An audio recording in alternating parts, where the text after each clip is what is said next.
यमुपास्महे प्रणमतां भीतिप्रणाशोद्यतं सत्यं परं धीमहि।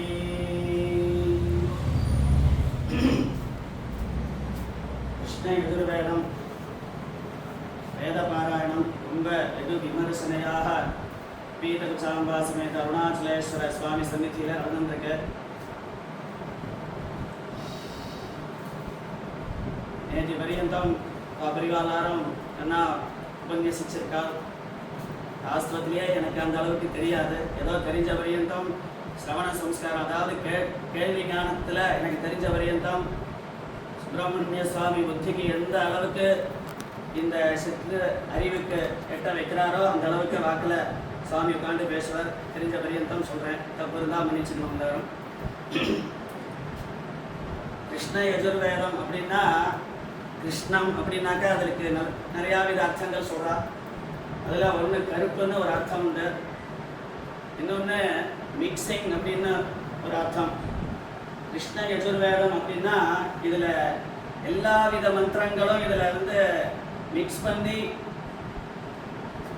தொடுத்து கொடுக்கப்பட்டிருக்கா, அல்லது அது இயற்றப்பட்டதா, அல்லது அது இயற்கையாகவே இருக்கா என்னன்னு தெரியாது. இயற்கையாக இருக்குன்னு சொல்கிறா. ஆனால் அது எல்லா வித மந்திரங்களும் அதில் கலப்படமாக கலந்த கட்டியாக இருக்கு.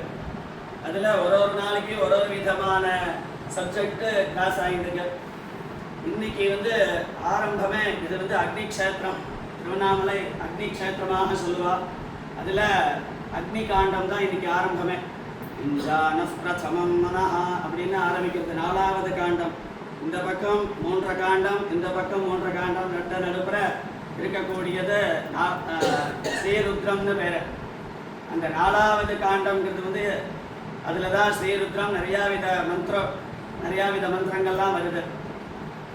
வேதத்தில் 7 காண்டம், ராமாயணம் 7 காண்டம், திருப்பதி ஏழுமலையான் சுவாமி 7 மலைக்கு மேலே இருக்கார், சமுத்திரம் 7, ஆரத்தில் நாட்கள் 7, 7 ஜென்மா அப்படின்னு சொல்லுவா. 3 7 21. அந்த 3 7 கிராஸ் பண்ணினதுக்கு அப்புறம் தான் அந்த பாந்தவியம் நகர்ந்து போகும். அப்புறம் கோத்திர சம்பந்தம் மாத்திரம்தான். இந்த மாதிரி 7வது நம்பருக்கு ஒரு தனி மகத்துவம் உண்டு. அதனால் எல்லாமே 7வதாகவே இருந்துருக்கு. அதில் 3 காண்டம் நேற்றுக்கு பூர்த்தியாக ஆகி இன்றைய தினம் 4வது காண்டமாக ஆரம்பித்து அதுலேயும் பாருங்க 7 பிரஷ்னம் தான். அதில் அதாவது பிரஷ்னம்னாக்க 7 அத்தியாயம்.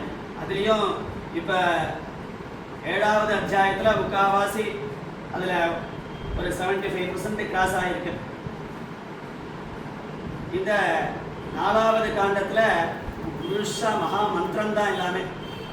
நிறையா எதுக்கு முன்னாடி இந்த மிக்சிங்னு சொன்னேனோ, நிறையா இடங்களில் பிராமணம்னாக்க பலஸ்ருதி, அதாவது பலன். நீ இந்த காரியத்தை பண்ணு, நான் உனக்கு இந்த சன்மானம் பண்ணுறேன் அப்படின்னு சொல்கிற மாதிரி அப்படியாக இருக்கும் நிறையா. இந்த 4வது காண்டத்தில் முதல் ஒரு முக்காவாசி உள்ள இருக்கக்கூடிய பகுதியில் முழுசா மந்திரம் தான் இருக்குது. மந்திரம் மனநாத் திராயத்தை இது மந்திரா. மந்திரம்னா என்னன்னாக்கா மனசனால ஸ்மரிக்கக்கூடியதே மந்திரம். அப்பேற்பட்ட மகா மந்திரங்களில்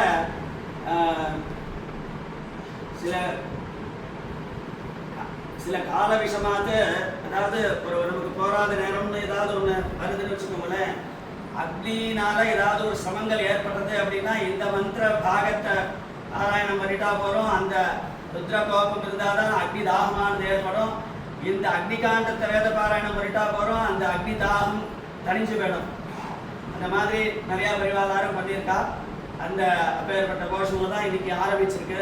அதில் நிறையா வித மந்திரங்கள்லாம் சொல்கிறோம்னு சொன்னோமே. அதில் முதல்ல பாலிகை மந்திரம் அதுக்குள்ள தான் வருது. இந்த கல்யாணம்னாக்கா பாலிகை தெளிக்கிறோமே, அப்பேற்பட்ட மந்திரம் வருது. யா சாதா மோஷோ தேவேபியஸ்தி யுகம் புரா.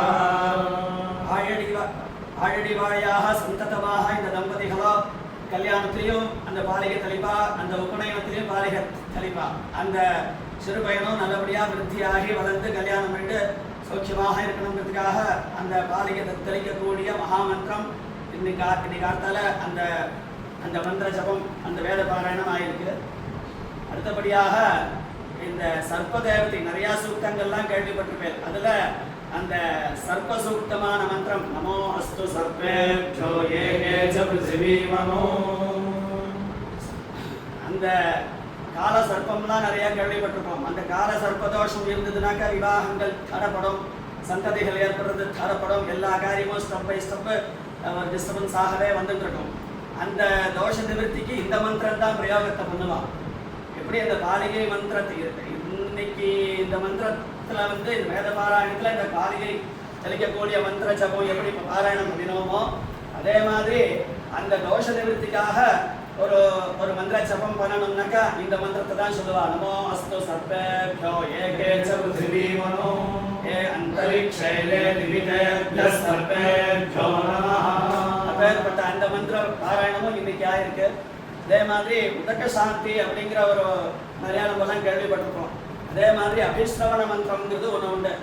அது எப்போ பண்ணுவா அப்படின்னாக்கா இந்த ஸ்ராத்த காலத்தில் காமனா போதனம் பண்ணிட்டு இருக்கிற நேரத்தில் ஒரு வைதிகா வந்து தலைமறைவாக அந்த அபிஸ்ரவணம் மந்திர ஜபம் பண்ணுவா. அது ஏன் பண்ணுறா அப்படின்னா ஸ்நானம் பண்ணும் பொழுதோ சில பேருக்கு பாட்டு பாடிட்டு ஸ்நானம் குளிக்கணுங்கிற ஒரு ஹேபிட்ஸ் இருக்கும்.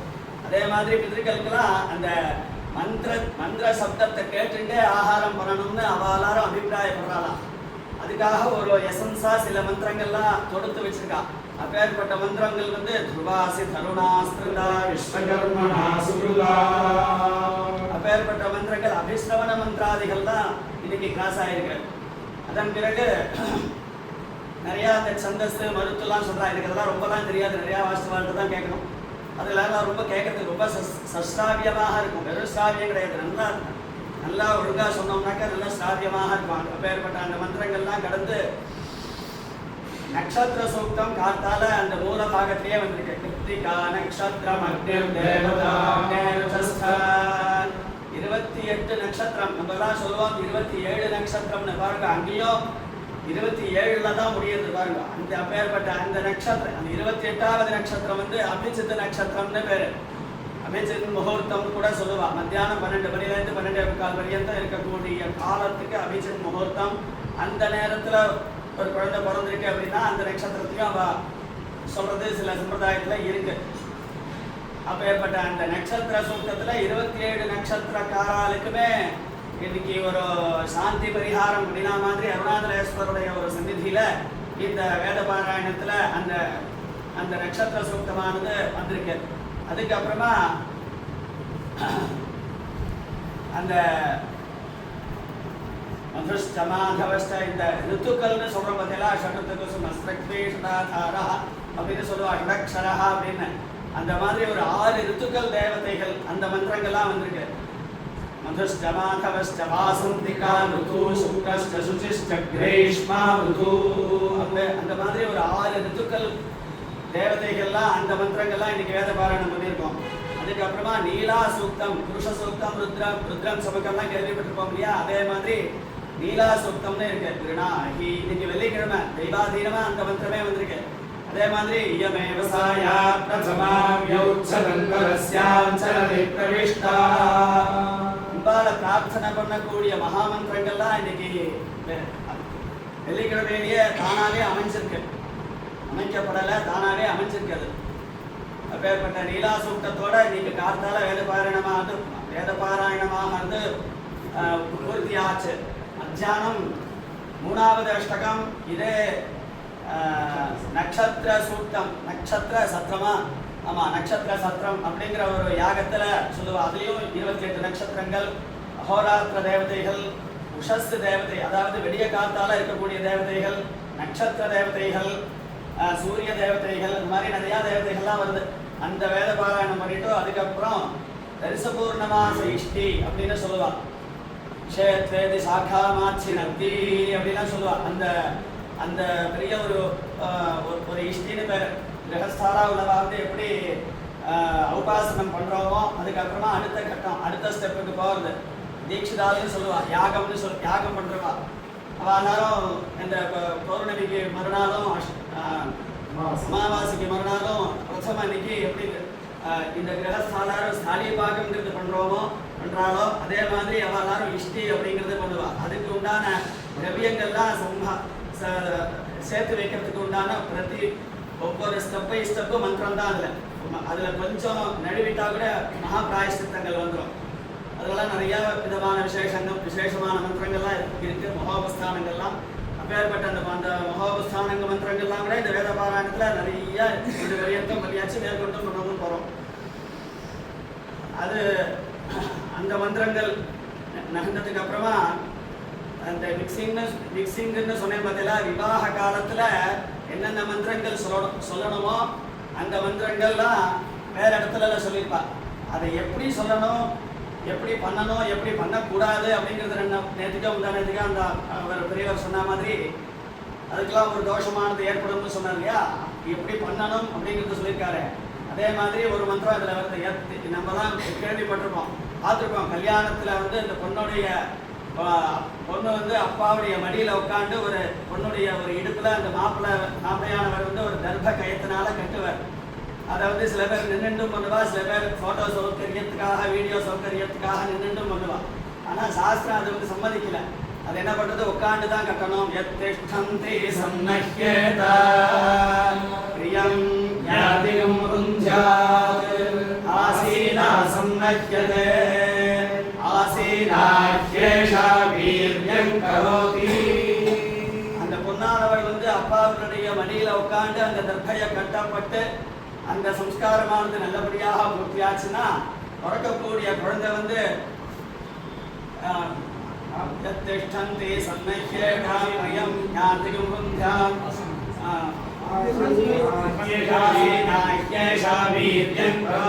வீரியமான பையனாக பிறப்பானா.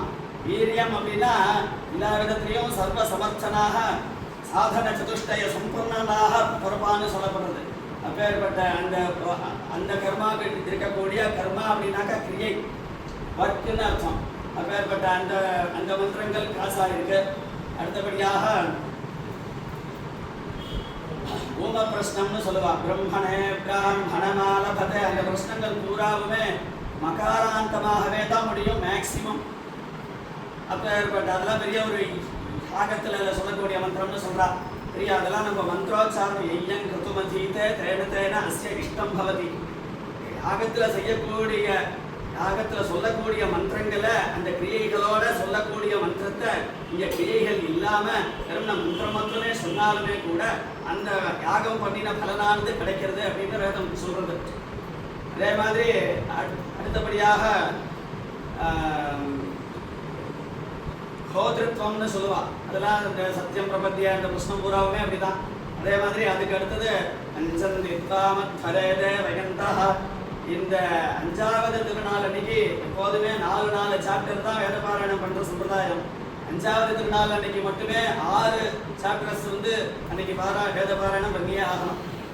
அதோட சாயந்தர பரியந்தம் அந்த வேத பாராயணம் பூர்த்தியாச்சு. இந்த பிராமணம் சகுமிதைன்னு பேர், அதுதான் அந்த ஒரு மிக்சிங்னு பேர். அதோட பூர்த்தியாச்சு. சாயரக்ஷ ஆரம்பமே ஸ்ரீருத்ரம், இந்த 4வது காண்டத்தினுடைய தொடர்ச்சி. ஸ்ரீருத்ரம் நமஸ்தே ருத்ரம் அன்யவபுதோ ரிஷவே நமஹ. ரிஷப வாகனத்து அன்னைக்கு 5வது திருநாள் அன்னைக்கு ஸ்ரீருத்ர பாராயணம் தான் எல்லா க்ஷேத்திரத்திலையும் எல்லா பிரம்மோத்சவத்திலையுமே அதுதான் வரும். அதுல ஸ்ரீருத்ரத்துல ரொம்ப விஸ்தாரமாக சொல்லப்படுறது பரமேஸ்வரனை பத்தி. எல்லா விதமாகவும் நான் இருக்கேன், உன்ன மாதிரியும் நான் இருக்கேன், என்ன மாதிரியும் நான் இருக்கேன், நீ சொல்ற சப்த ரூபத்திலையும் நான் இருக்கேன், அந்த மௌன ரூபத்திலையும் நான் இருக்கேன்.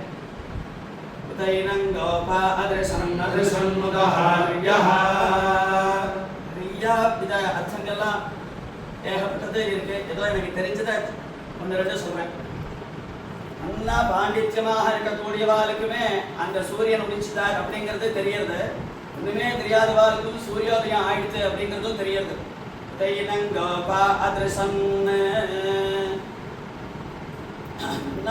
விஷயம் தெரிஞ்சவா என்ன பண்றானாக்கா சீக்கிரமா எழுதுண்டு கர்மானுஷ்டானத்தை பண்ணிட்டு இருக்கா. ஒண்ணுமே தெரியாதவா என்ன பண்றா அப்படின்னா வெறும் ஸ்நானத்தை பண்ணிட்டு தீர்த்தத்தை கொண்டு வந்துருவா. அதுல சன்னுதஹாரியா, உதஹாரி அப்படின்னா ஸ்திரீகள் அப்படின்னு சொல்லுவா. அந்த குடத்துல போயிட்டு அந்த காவேரியில ஸ்நானம் பண்ணிட்டு அந்த குடத்துல தீர்த்தம் கொண்டு வருவா. அந்த மந்திரம் தெரிய வேண்டாம், தந்திரம் தெரிய வேண்டாம். இந்த சூரியனை பார்த்து அந்த ஜலத்தை அள்ளி அப்படியே விடுவா. அந்த நார்த்து சைட்ல எல்லாம் பார்த்தேன்னா தெரியும்.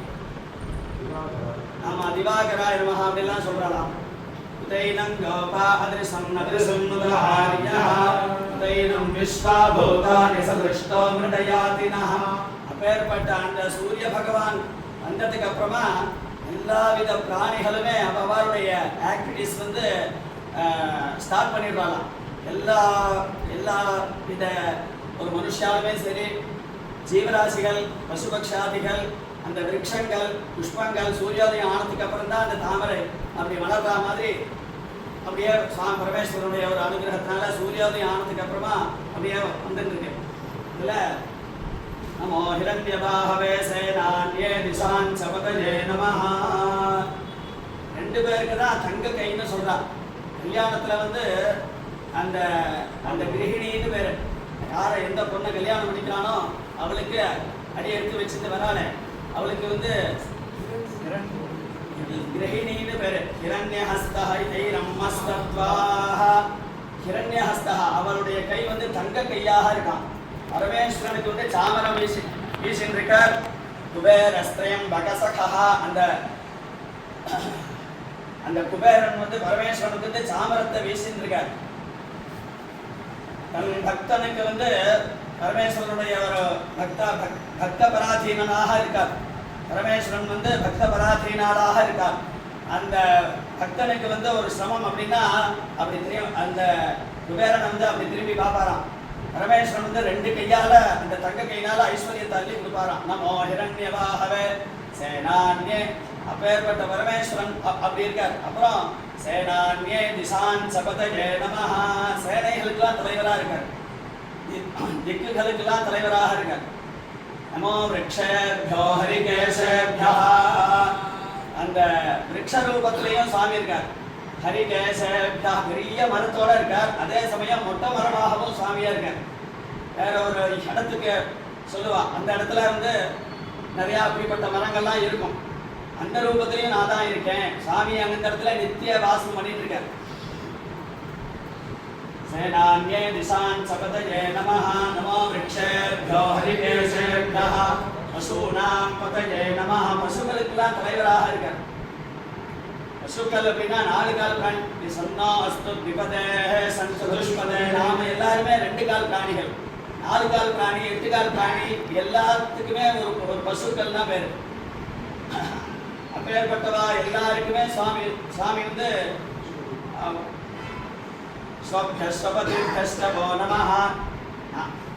குதிரையாகவும் இருக்கார். நாளை எப்பொழுது விடியும் அப்படிங்கிறது நம்ம கையில கிடையாது. அப்பேற்பட்ட நாளைக்கு தலைவனாகவும் நான் தான் இருக்கேன், பசுபதியாகவும் நான் தான் இருக்கேன் அப்படின்னு சுவாமி சொல்றார். பசூனாம் பதயே நமஹ. நமஸ்வஸ்மிஞ்சராய க்ஷீமதே. விவசாயம் பண்ணக்கூடிய இடங்கள்ல பார்த்தேன்னா தெரியும், இந்த நடவு நட்டத்துக்கு அப்புறமா இந்த நெல் கதிர் வரத்துக்கு முன்னாடி அதுல ஒரு 3 கலர் சேர்ந்து கலப்போம். பச்சை கலர், மஞ்சள் கலர், லைட்டா சிகப்பு கலர், இது 3மே சேர்ந்து கலப்போம். அப்படி கிளம்பினாதான் அது வந்து அந்த நாத்து நன்னா வளர்ந்துருக்கு அப்படின்னு சொல்லுவா.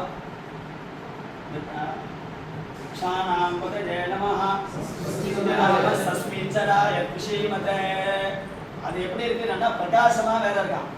சுவாமி அந்த ரூபத்திலையும் நான் தான் இருக்கேன். சஸ்மிஞ்சராய துஷீமதே பதீனாம் பதயே நமஹ. நமோ பப்ருசாய விவ்யாதினே பதீனாம் பதயே நமஹ. வழிகளுக்கெல்லாம் தலைவனாக நான் தான் இருக்கேன். மார்கபத்துவாக இருக்கார் பாருங்க. இங்கேருந்து மெட்ராஸ் போனோம் அப்படின்னா எந்த வித ஒரு சிரமம் இல்லாத போய் சேரணுமே, அதுக்காக அந்த ரூபத்திலையும் நான் தான் இருக்கேன். பதீனாம் பதயே நமஹ. நமோ பப்ருசாய விவ்யாதினே. சுவாமி வந்து அந்த ரிஷபாரூಢாலா